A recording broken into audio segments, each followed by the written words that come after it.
Hello and welcome to Granada Reports, live with the latest across the northwest. Hello, thanks for joining us. Coming up on the programme this evening. I feel trapped, so stuck. I don't know what to do. The words of Shafilia, the schoolgirl killed by her parents 20 years ago.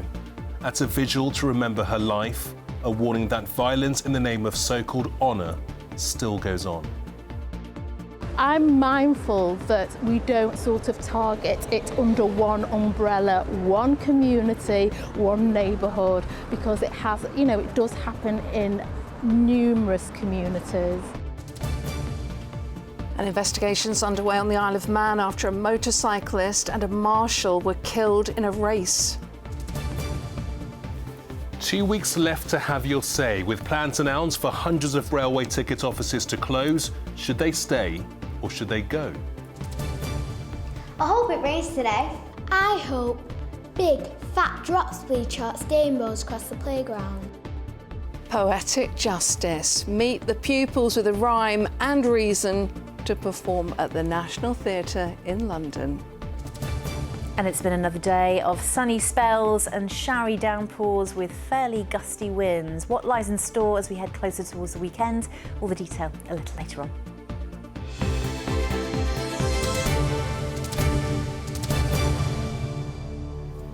Well, first tonight, and it's 20 years since Shafilia Ahmed, a 17-year-old Muslim schoolgirl from Warrington, was murdered by her parents in a so-called honour killing. Sadly, though, honour-based violence goes on. There's been a vigil in Shafilia's memory today, a chance to remember the bright and intelligent teenager whose life was cut so tragically short when she tried to defy the traditional culture of her parents. But charities who support people in the same situation say the views she rebelled against are still very much a reality. Practices include forced marriage, female genital mutilation and, of course, murder. The Police and Crime Commissioner for Cheshire admits the authorities have no idea how widespread this problem is. There's some distressing content in this report from our correspondent, Elaine Wilcox. Hey, I wish my parents would be proud of what I'd done. Instead, it's, you've brought shame. A blind survivor of honour abuse reading teenager Shafilia Ahmed's anguished poem, one she'd written just before she was murdered by her parents after refusing to be forced into marriage. All she wanted was to live a normal life, like people her age. She expressed herself that there's no way out. She said, I'd rather I was dead. 20 years ago, Shafilia, a teenager in this town, had the courage to speak out, but she was ignored. Still today, 15 women every year will be murdered by their families for so-called honour, and tens of thousands more will be harmed because of abusive cultural practices. Catra Patterson is a nurse from Cheshire. She was taken abroad as a child by her family and subjected to female mutilation, and says the illegal practice known as cutting is still happening here in northwest communities. I was violated. Parts of my genitalia were taken away from me. Every time I talk about it, I go back to this 10-year-old child. There are still cutters in the UK. I'm mindful that we don't sort of target it under one umbrella, one community, one neighbourhood, because it has, it does happen in numerous communities. Do you see a time soon when this practice will be stopped? Soon? I wish it would be soon, but it won't be. We just got to keep working hard, and we've got to keep working together, all partners coming together. With the support of the Sophia UK charity, this young mum managed to escape her abusive husband after he tried to force her to marry his brother so he could come to the UK. I was quite worried about my children as well, and it happened in the family too. You as an individual are powerless. Don't take even one slight word as a joke or as anger, as he's not going to do anything. They will. I could be dead. I've been listening to some harrowing stories this morning in that conference. Just dreadful stories, bring you to tears, really. 20 years on from Shafilia's death, Cheshire's Police and Crime Commissioner says it's disheartening that little has changed. And my view is that we need to now get confidence in the victims of this violence to come forward and report it, because I genuinely do not know the scale of it here in Cheshire, and I would suggest none of my colleagues know across the country either. This is very much underneath the radar. What we want to say is these issues are nothing to do with our culture, it's nothing to do with our tradition, it's nothing to do with our beliefs. It's a violation against human rights, and we really need to work together to end this abuse for good. These ribbons represent the lives still being lost and a stark reminder there's no honour or excuse for violence in anyone's family. Elaine Wilcox, ITV News, Warrington. And it's so sad to think of that life unlived, and it's worth remembering Shafilia Ahmed would have been 37 on her birthday this Friday. If you or someone you know is affected by any of the issues raised in Elaine's report, there are details of where you can look for support on our website, the usual address, itv.com/Granada. Well, next tonight, an investigation is underway after 2 people died in a motorbike race on the Isle of Man. Yes, Manx police confirmed earlier that a male rider and a marshal died in the accident last night in a qualifying lap on one of the courses not involved in the TT races. We can get the latest on this now from our Isle of Man reporter, Joshua Stokes. It's the sport fans travel from all over the world to witness. The Southern 100 is a favourite in the road racing calendar, but today, a reminder of the human cost. During the final practice session last night, a rider and a marshal paid the ultimate price. There was an incident involving 2 motorcycles. Unfortunately and tragically, a marshal and one of the riders lost their lives during that incident, and since then we have been working very closely with the police and the coroner's office to ensure that they have everything they need to conclude and complete their investigations. And as the investigation continues, a decision was made to cancel the event. We don't come to these decisions lightly. We take a great deal of care to balance a decision on resuming racing. Without exception this afternoon was an outpouring of emotion, and when I spoke with the competitors this afternoon, they agreed it was the right decision. They applauded it quite literally, and then we held a minute's silence to think of those involved. Organisers say another rider and a spectator were also involved in the incident, but the identities of all those caught up in the accident remain confidential. The Isle of Man is no stranger to road races. It is of course home to the world-famous TT, known for its challenging and demanding course. But here are what is fondly known as the friendly races. An incident of this scale is far less common. Racing was due to get underway this evening, with the final event taking place tomorrow. But as fans pack up to head home, their thoughts remain firmly with those involved. It's a sad loss at the end of the day for everyone, not just for the family, but for everyone involved in the motorsport.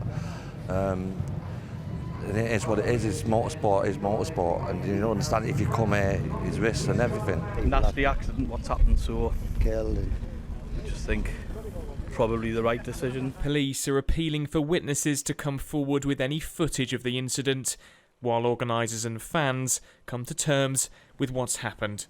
Joshua Stokes, ITV News, Castletown. Well, staying on the Isle of Man, and the first ever UK parliamentary debate about the Summerland fire which killed 50 people is to be held shortly. The 50th anniversary of the fire which destroyed the Summerland leisure complex near Douglas will be marked on the 2nd of August. It was the worst peacetime loss of life in a fire since the Blitz. Campaigners say the extent of the disaster has never been truly recognised. We're asking really for a proper recognition and apology from the Isle of Man government that lots of mistakes were made. When you look into the detail of what happened, it was institutional failings across the board in terms of fire safety, in terms of regulations. The inquiry itself, whilst it exposed a lot of these issues, came up with a verdict of misadventure, which, when you're talking about people who were trapped in a burning building, is completely inappropriate. And we'll be watching for developments there. In other news, a mother has been found guilty of murdering her 5-year-old son at their home in Oldham. Dylan Scanlon was found dead on New Year's Eve in 2021. He'd been beaten and poisoned with antidepressants. Claire Scanlon, who's 38, had denied killing him, but today she was found guilty of his murder. The man charged with murdering 9-year-old Olivier Pratt-Corbel has failed in his bid to have his sentence reduced. Olivia was caught in the crossfire when Thomas Cashman chased a drug dealer into her home in August last year. Cashman was jailed for life with a minimum term of 42 years. Well, next tonight, a subject that's really got you worked up. The people who run our railways are now planning to close ticket offices on the basis they're outdated and not used by enough passengers. But many frequent rail users say they are still essential. People with disabilities in particular say they're appalled at proposals to close all but the busiest ticket offices in the country. Yeah, we already have loads of your views coming in on this. It's thought about 100 of these offices could close right across the northwest, and there are 2 weeks left now of a 3-week public consultation. Our political correspondent Leisha McNally has more. Train passengers could soon be heading for one of the biggest shake-ups ever seen on the rail network. But Kevin Greenan simply can't get on board. He says plans to close almost all of the country's ticket offices will mean he and other visually impaired passengers will be practically cut off from public transport. The rail network is absolutely vital for me. It's independence. A lot of blind people cannot access touchscreens, and the ticket machines at the majority of these stations are touchscreen. How do I buy a ticket? Under the proposals by the Rail Delivery Group, all but the very busiest stations will see their ticket offices permanently closed, including up to 45 in Greater Manchester, more than a dozen stations each across Cheshire, Merseyside and Lancashire, and closures at some of the rural stations serving South Cumbria and High Peak. Rail companies say the service needs to adapt to how people are actually using it, with just 1 in 10 purchases being made in person, as passengers buy online or use self-service machines. But campaigners are warning of safety concerns. Ticket offices are not just about buying tickets. They are the first point of contact for disabled people arriving at a station who may need assistance. Removing that is a complete disaster. It is incomprehensible why government and train operating companies will want to do this at a time where disabled people are facing so many barriers in all other aspects of life. The government insists that help and assistance will still be there. These changes are about modernising the passenger experience by moving staff out from ticket offices to be more visible and accessible around the station. Crucially, no currently staffed stations will be unstaffed as a result of this reform. Staff will still be there to provide assistance and additional support to those who need and want it. But unions are not convinced. RMT members at Salford Station opposing what they fear will become job losses by the back door. We're looking at the proposals in detail at the moment, and it's quite clear that many of the stations, nobody will be working on the platforms at all, and that's just not acceptable. We can't turn the railway into a mugger's paradise, and that's what it will do when you go down the road of destaffing. This is nothing to do with modernisation, it's to do with cost cutting. And Kevin too worries that many are being cut out of the conversation. Travel is important for everybody. The government has to think about those who cannot use technology. They do not have the right to stop them travelling. The 21-day consultation runs for another 2 weeks, leaving Kevin with an anxious wait to find out what changes are on their way. More of your views coming up very shortly. Alicia, though, 2 weeks left of this public consultation over those planned ticket office closures. So how do people officially register their views? Well, while it's the government who will have the final say on which ticket offices eventually close their doors, before that it's the independent watchdog who will manage all these responses. So people can head to the Transport Focus website where they'll find the plans in full, the online response form and individual email addresses for all the separate rail companies. There's also a postal address and a phone number if people need help submitting their views or want to request the plans in a different format, such as large print or braille. But with just 21 days in total, there are still concerns about the central role that technology is playing in this consultation. There are fears that the very people who have the most to lose if ticket offices are closed are the same people who will struggle to submit their responses in time.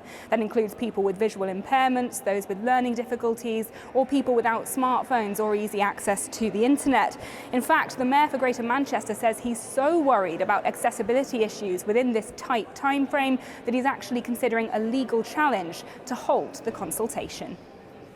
It just isn't right. I think it breaches the obligation that we have to ensure that every voice should be heard on an issue as important as this. You know, the rail companies say, oh, well, we sell 88% of our tickets online. Are they saying that the 12% of people who use ticket offices don't matter? Their views are just, well, forget them. Well, I'm sorry, we're not forgetting them here. We will take a stand with them and say, look, we're not accepting this way of people being treated. Strong words from the Mayor of Greater Manchester there, Leisha. Just very briefly on Merseyside, there are some ticket offices that are due to shut in the area, but the plans don't affect the area's own railway network.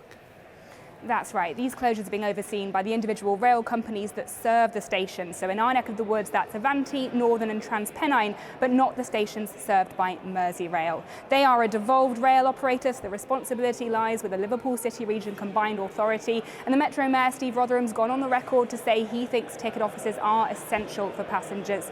That said, Merseyside will still see some significant changes if the plans go ahead in full, because 90% of all the ticket offices currently served by Northern there are set for closure. Leisha, thank you. Yeah, that's one of the views coming in from you at home about these ticket office closures. Gary says, I'm dyslexic. I find ticket machines hard to navigate, so I always use a ticket office where possible. This one from Sharon Swift. She says, of course we still need them. What if there was a safety critical incident, passenger accident, a passenger who needs assistance or help getting the cheapest tickets? Vending machines can't help. Paul Philip Roberts says they are vital. Face-to-face is not a thing of the past in society, not only for assistance, but also passenger safety overall. John Murray says, let's not throw our elderly, disabled and vulnerable citizens to only cyberspace options. Final thought here from Andy, who says ticket machines show the most expensive fare. You often need a computer science degree to find the cheapest. It's all about getting money out of passengers. We'll try and get some more of those in at the end of the programme. But stay tuned with us because the ITV News is coming up after us, of course. And tonight there is breaking news about the BBC presenter Hugh Edwards, who's facing allegations over payments for sexually explicit images. OK, let's move on to sport now, and our tennis hero marches on. Here's Chris. Yeah, he's won the mixed doubles for 2 years running at Wimbledon, but this is a first for him. Liverpool's Neil Skupski can look ahead to his first ever men's doubles semi-final at SW19. Alongside his Dutch playing partner Wesley Koolhof, he lost the first set to Ariel Bahar and Adam Pavlicek, but they won the next 2 sets, 4-1, 6-3 to clinch a semi-final spot where they'll take on India's Rohan Bopanna and Australia's Matthew Ebden for a place in the final. Now, it's only just over 4 weeks since the end of last season, but today football returned for Erik ten Hag's Manchester United. Their pre-season campaign kicked off with a friendly against Leeds, if there is such a thing. A chance to get a first look at Mason Mount in a red shirt after his £55 million move from Chelsea. He almost scored too. Instead, the deadlock was broken by French youngster Noam Emeran. United won the game 2-0. In cricket, Lancashire have a fight on their hands to avoid defeat in their county championship match in Blackpool. They were bowled out for just 145 in their first innings. Essex are currently 166 for 5 in their second innings. That's a lead of 303 heading into the final day. Well, next to the world's first openly transgender referee who wants to inspire others to follow their dreams. Lucy Clark says football saved her life and believes sport should be for everyone. She's now sharing her story by donating special items to the National Football Museum in Manchester. David Chisnall went along to meet her. Hi, I'm Lucy Clark and I'm the world's first openly transgender football referee. As a pioneer of football, Lucy Clark is leading the way for transgender people in the game. Here's the shirt that I wore in the first ever game as my true self. The top, along with her boots from 2018 when she first refereed as Lucy, are among items she's donated to the National Football Museum in Manchester. It's a day I'll never ever forget. It was something that I built up and then I at one point thought wasn't going to happen because I was going to quit football. Because I didn't think that football would accept me. But then when I decided, no, let's see what happens, it was amazing. So it was, to actually go out and referee as my true self with my name on the programme was just an amazing experience. Well, Lucy referees at the Women's National League and men's grassroots level. And while the majority of experiences have been positive, there have been a few occasions of transphobic abuse. I've had 2 incidences. One I let get to me, it was a bit silly and I should have dealt with that on the pitch and I didn't. And the other one was, it was targeted transphobic abuse from the first minute till the last. But I've done hundreds and hundreds of games and the positives have far outweighed the negatives. Lucy says football helped to save her life, and with the support of her family, in particular her wife Avril, she's now become a role model to other transgender people. I'm just being myself, but it's great that I've had other trans people say to me that I've inspired them to be themselves. Being visible is a good thing and just shows that you can still live your life and still achieve your dreams. And just because you're transgender doesn't mean you should stop doing the things that you love. But doing something you love is not easy for transgender people when numerous sports have banned them from participating. Let trans people play sport in every sport, and I think that these organisations that are banning trans people should be embarrassed themselves and they'll look back in years to come and go, do you know what, we made the wrong decision. Well, Lucy hopes that by taking her place in the National Football Museum, she'll help other transgender people find their place in the world. David Chisnall, ITV News, Manchester. Yeah, well done to Lucy. Now, finally from me, the winner of next week's Open Championship at Royal Liverpool Golf Club will receive a record £2.3 million in prize money. The total prize fund for the event at the Hoylake course will be £12.7 million. That's up 18% or £1.5 million on last year. That's not bad for 4 days' work, is it? Yeah, such a scoop for Royal Liverpool. Beautiful course. Chris, gorgeous. Thanks very much. Let's just hope we get the sunshine for them. Next, we have got the weather forecast coming up in just a moment because it hasn't really been great this week, has it? The wet weather here in the northwest has inspired a group of school pupils from Manchester to nationwide success. Oh, congratulations tonight to the pupils at St Margaret Mary's Primary School in Manchester. Well done to you. They've just won a poetry competition with their version of a rhyme all about, you've guessed it, rain. Jennifer Buck went to meet them. I hope it rains today. I hope big, fat drops bleed out rainbows across the playground. I hope gutters gurgle and drains hiss. Manchester school children dreaming of rain as they recite the words of a local poet who has inspired them all. Pupils from St Margaret Mary's RC Primary had their moment in the spotlight this week as they performed their winning entry at the National Theatre in London. It's absolutely unquestionably wet play, and there's no way she's putting her hood up because, have you seen her new hair? Back in the classroom in New Moston today, but still basking in their success. I'm very shocked because there were so many schools that was doing a poem. We won. I was buzzing, I was dead excited. I started jumping around with one of my friends because we were one of the shadowing winners. Manchester poet Matt Goodfellow came into the school a few months ago and helped show the children that poems and poets can come in all shapes and sizes. I like that poetry is like short stories, but it's really enjoyable and you don't have to spend like too much time doing it, and it's great to perform. I love poetry because it's short and it's normally enjoyable because it tells a really good story. So what did you like about the poem that you performed? Well, it's rainy in Manchester, so it's kind of linked to Manchester. So us So when we went to London to perform it, it's kind of giving the Londoners idea how Manchester is.